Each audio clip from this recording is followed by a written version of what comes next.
नमस्कार, मैं आयुष शर्मा स्वागत करता हूं आपका अपेक्स न्यूज में। अपेक्स यूनिवर्सिटी के पत्रकारिता विभाग के समाचार पत्र अपेक्स टुडे के कोरोना विशेषांक का विमोचन किया गया। विमोचन एसीबी के महानिदेशक बीएल सोनी और अतिरिक्त महानिदेशक दिनेश एमएन द्वारा किया गया।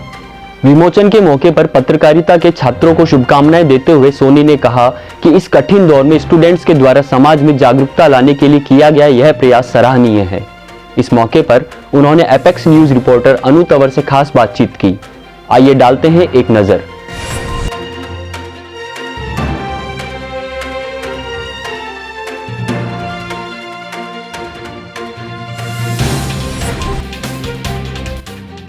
आज हमारे साथ में एसीबी के महानिदेशक बीएल सोनी जी। सर, आपका बहुत बहुत स्वागत है अपेक्स न्यूज में। Thank you. सर, कोरोना काल में भ्रष्टाचार के मामलों में बढ़त हुई है या कमी आई है? देखिए, कोरोना से कोई भ्रष्टाचार पे बहुत ज़्यादा कोई फ़र्क नहीं पड़ा है। जो लोग लालची हैं, लोभी हैं, जिनको कि ग्रीड ज़्यादा है, तो वो लोग रिश्वत लेने से बाज नहीं आते। इसलिए मैं सभी को ये कहना चाहूँगा कि अगर कोई भी व्यक्ति रिश्वत मांगे, चाहे वो केंद्र सरकार का हो, राज्य सरकार का हो या किसी कॉरपोरेशन का हो, तो आप 1064 पर 1064 पर कॉल करें। हम तत्काल आपके पास आएंगे और उस भ्रष्ट अधिकारी को पकड़ेंगे। मैं आपसे फिर कहना चाहूँगा कि अपनी कमाई, गाड़ी कमाई, जो आपने मेहनत से कमाई है, उसको भ्रष्ट लोगों पर नहीं लुटाएं।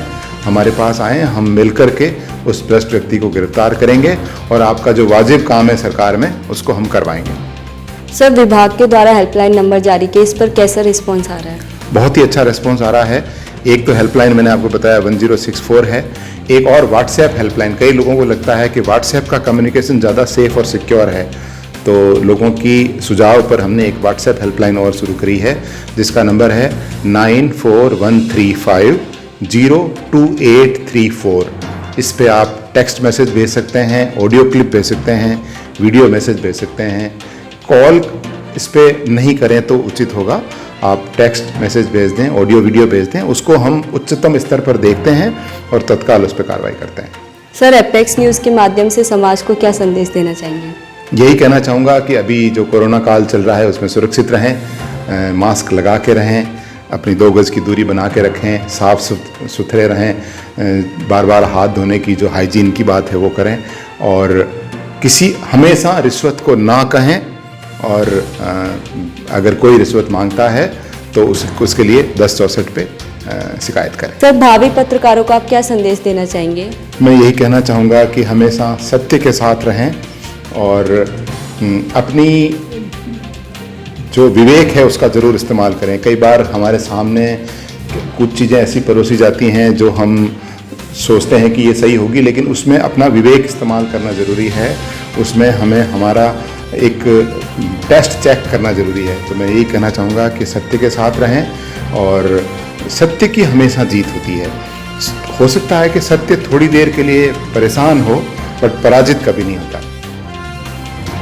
मैं आपको बहुत बहुत शुभकामनाएं देना चाहूँगा कि आप सभी पूरी मेहनत के साथ आगे बढ़ें। इस दौरान एसीबी के अतिरिक्त महानिदेशक दिनेश एमएन ने स्टूडेंट्स को संदेश देते हुए कहा कि मीडिया का कोरोना काल में सकारात्मक योगदान रहा है। मीडिया में आने वाली पीढ़ियों को भी ऐसे ही सजग प्रयास करने होंगे। सर, आपका बहुत बहुत स्वागत है अपेक्स न्यूज़ में। सर, कोरोना काल में भ्रष्टाचार के मामलों में बढ़त हुई है या कोई कमी आई है? नहीं, जब लॉकडाउन था 2-3 महीने, मतलब जब लॉकडाउन शुरू हुई मार्च, अप्रैल, मई और थोड़ा जून आधे तक थोड़ा कम था, क्योंकि उस टाइम सारे ऑफिस सब बंद थे। लेकिन उसके बाद जून के बाद काफ़ी बढ़ोतरी आई है, काफ़ी केसेस बढ़े हैं।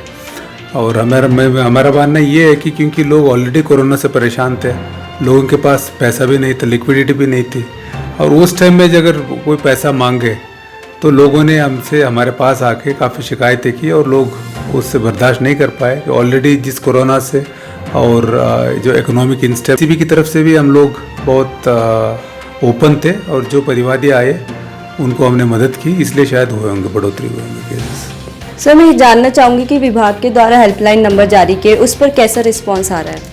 नहीं, विभाग के द्वारा हेल्पलाइन से बहुत अच्छा रिस्पॉन्स है। अभी प्रॉब्लम क्या होता है, जैसे कोई किसी ज़िले के कोई गांव के आदमी है, उससे कोई रिश्वत मांगे, कोई पटवारी मांगे, कोई सरपंच मांगे, उसको ये पता नहीं रहता है कि साहब मैं कहाँ जाऊँ, किसको शिकायत करूँ मैं।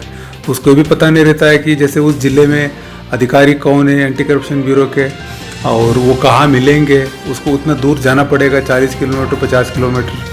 तो ऐसे स्थिति में अगर हमने एक टोल फ्री नंबर दे दी, उसको ये पता है कि मुझे जब भी कोई रिश्वत मांगे तो हमारे 1064 नंबर है, इस पर फ़ोन करना है। फ़ोन करते ही हमारे अधिकारी उनको समझा देते हैं। कभी कभी वो ज़रूरी भी नहीं होता है कि वो हमारे ऑफिस तक आए, हमारे अधिकारी खुद ही चले जाते हैं, खुद ही जाके उससे कंप्लेंट लेके उसकी जो पैसा मांग रहे हैं उस अधिकारी को पकड़ लेते हैं। तो इसलिए आगे जैसे जैसे ये और इसकी जानकारी बढ़ेगी, लोगों तक, गाँवों तक पहुँचेगा, तो मुझे लगता है लोगों को और ज़्यादा सुविधा होगी। सर, एपेक्स न्यूज़ के माध्यम से आप हमारे समाज को क्या संदेश देना चाहेंगे? हम समाज को ये संदेश देना चाहेंगे, एक तो अभी कोरोना का समय है, ये हमेशा परमानेंट नहीं रहेगा, इसमें काफ़ी अनिश्चितता है, अनसर्टेनिटी है, बहुत तकलीफ़ है, और हमारे बहुत सारे नियर एंड डियर वंस कोई बीमार हो रहे, किसी के साथ अनहोनी हुई, कोई डेथ भी हो गया, लेकिन हमें उससे हार नहीं माननी चाहिए, क्योंकि ये हमेशा परमानेंट नहीं रहेगा। इस स्थिति को हमें पॉजिटिव एटीट्यूड और सकारात्मक सोच, इसके साथ हमें इस टाइम को निकालना है। इसमें जो बेस्ट हम कर सकते हैं वो करना है, और ये टाइम 6 महीने, 1 साल, 2 साल बाद वो तो ख़त्म ही हो जाएगा। तो इसलिए मेरा ये मानना है कि इस टाइम को अच्छा पॉजिटिवली निकालें। दूसरा हमारा ये मानना है कि जो बहुत मेहनत से अपने पैसा अर्जित करता है, उसको किसी को रिश्वत में देने की ज़रूरत नहीं है। राजस्थान सरकार की तरफ से और हमारे एसीबी की तरफ से हम ये आह्वान करते हैं कि जब भी रिश्वत कोई भी मांगे, सीधे हमसे संपर्क करें। हम जो रिश्वत देता है, उनको मांगता है, उनको पकड़ेंगे।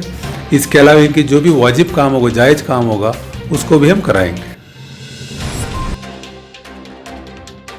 विमोचन के मौके पर एपेक्स यूनिवर्सिटी के चेयरमैन डॉक्टर रवि जूनीवाल ने पत्रकारिता विभाग को शुभकामनाएं दी। बने रहिए हमारे साथ, फिर मिलते हैं खास खबरों के साथ।